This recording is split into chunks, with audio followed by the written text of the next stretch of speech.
C'est en 1937 que fut tournée La femme du boulanger d'après une nouvelle de Jean Giono. Pour ce film, Marcel Pagnol avait choisi le ravissant village du Castellet. Il y a de cela maintenant presque 40 ans. À l'occasion de la diffusion de ce film à la télévision, le mercredi 21 janvier, quelques-uns des habitants du Castellet étaient réunis dans la fameuse auberge afin de retrouver, au travers des images de Marcel Pagnol, leur village d'antan et revoir ainsi le visage de leur jeunesse, car beaucoup ont participé au tournage du film en tant que figurants.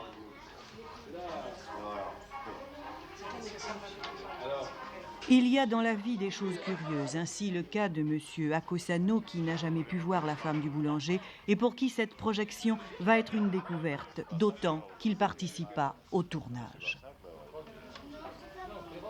Le figurant, vous savez, moi j'étais très jeune, à cette époque-là, j'avais 17 ans, et ma foi, je suivais le mouvement. Surtout à l'église, à la fréquence qu'il y a eu à l'église, quand M. Vattier prêche que toutes les femmes ont besoin d'un berger, là on était là dans l'église, on était dans l'église, et ma foi, c'était très sympathique. C'est dans le film toujours ça. C'était parce que leur mari le leur défendait. Sachez que toute femme a besoin d'un berger. Si vous empêchez ces faibles créatures de se réfugier auprès du berger des âmes, elles s'envoleront avec un berger de moutons, un berger maudit du Seigneur, un berger qui dévore les âmes de ses innocentes brebis. Mais je dirais que cette histoire scandaleuse est un grand bienfait pour la paroisse. Mais nous devons tous nous en réjouir. Et il nous faut remercier Dieu. Je veux souvenir de Rému, naturellement. Et puis de la boulangerie qui était chez moi. Elle était chez moi, la boulangerie. À quel endroit exactement? En montant la rue, là, pour aller, avant d'arriver à l'antiquaire, là. Voilà ce monsieur d'abord.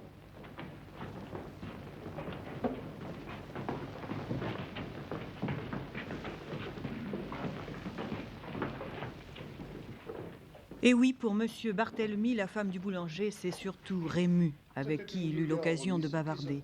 Et depuis 40 ans, les anecdotes du tournage font partie de ces souvenirs qu'on aime évoquer. C'était bien joli, même le parterre insiste encore, voyez-vous, qu'ils avaient cimenté devant, c'était superbe.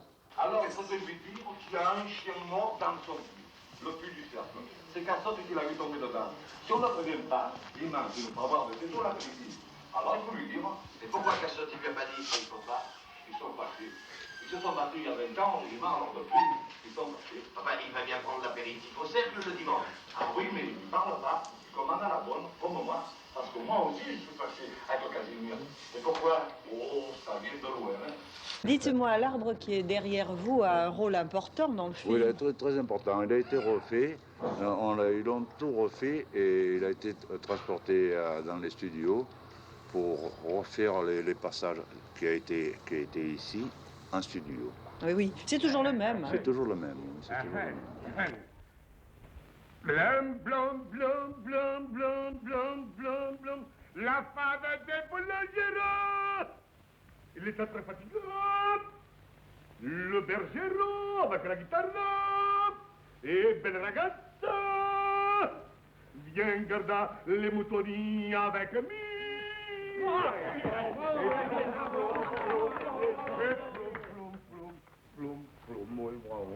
On a discuté un petit moment, puis après, au bout d'un moment, il y avait une procession, quoi, qui descendait. Alors, il y a plein de monde, naturellement. Et puis, il y a celui qui portait la croix, la tenait, au lieu de la tenir bien droite, la tenait un peu penchée. Ça, je vais vous faire rire, c'est les dernières paroles qu'il a prononcées. Là. Il me dit, regardez-le, regardez-le, il est plus droit que la croix qu'il porte. Le Castellet a quelque peu changé. Le château a été restauré, certes, mais les étrangers, si j'ose dire, en s'installant ici, ont rénové les vieilles maisons. Et si la vie n'est plus tout à fait la même, elle y est toujours heureuse. Charles Moulin, le berger de La femme du boulanger, revient souvent au Castellet pour le plaisir ou pour les besoins d'un tournage comme celui fait par FR3 Marseille, qui produit une série d'émissions consacrées à la vie de Rému. Ce jour-là, donc, il était encore au Castellet. Ben non, mais parce que Rému ne pouvait pas supporter. Il y avait deux choses qu'il n'aimait pas, lui, Rému. c'était les enfants prodiges et les athlètes. Les enfants prodiges disaient, par exemple, de Shirley Temple, c'est une naine, elle a 70 ans. Et quand on parlait de moi et de la tête, il disait, ces athlètes, ces monstres comme ça. Alors il a dit, oui, oh, mais il est costaud, il a la peau bronzée, il a la peau bronzée, il a la peau bronzée, c'est parce qu'il ne se lave jamais. Et bon, ces athlètes avec des grandes épaules, un petit cul, on va faire des cagades, je vous le dis, des couillonnades, pagnolesques, il parlait des colères épouvantables.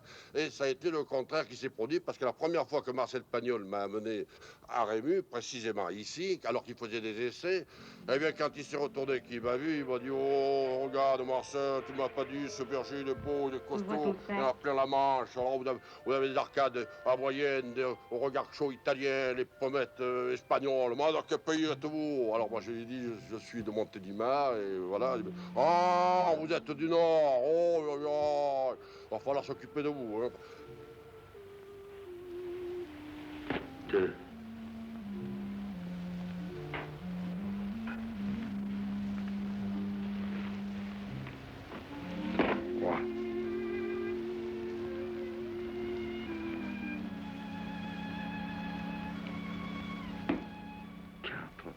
Quant à Ginette Leclerc, qui était venue au Castellet pour les besoins de la même production et qui n'était pas retournée au village depuis le tournage du film, a eu la joie de rencontrer 40 ans plus tard son public.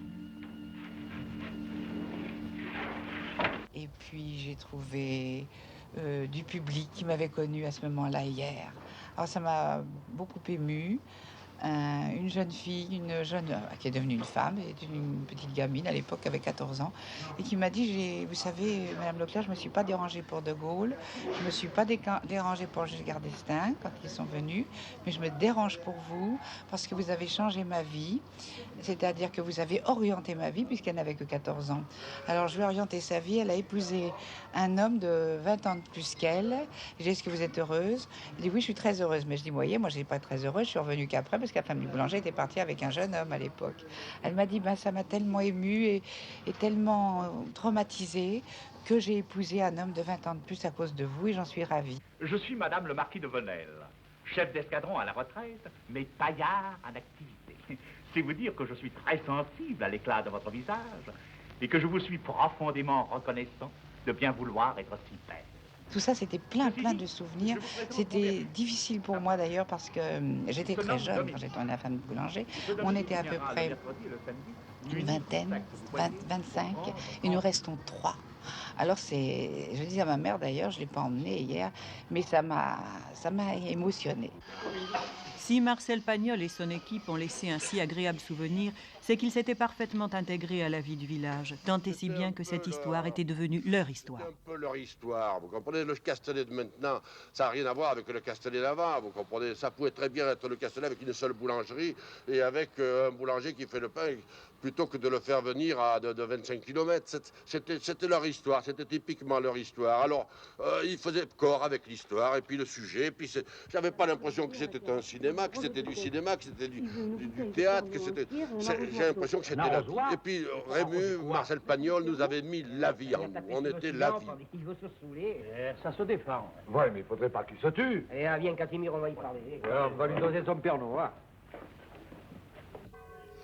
Aujourd'hui, le village n'a en rien perdu de son charme, de sa gaieté.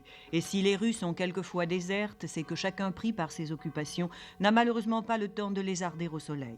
Pourtant, ce 21 janvier, une certaine effervescence régnait. On avait décidé de fêter joyeusement cette soirée.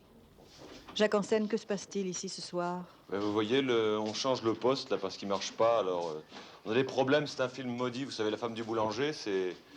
Je ne sais pas si on va pouvoir le voir ce soir.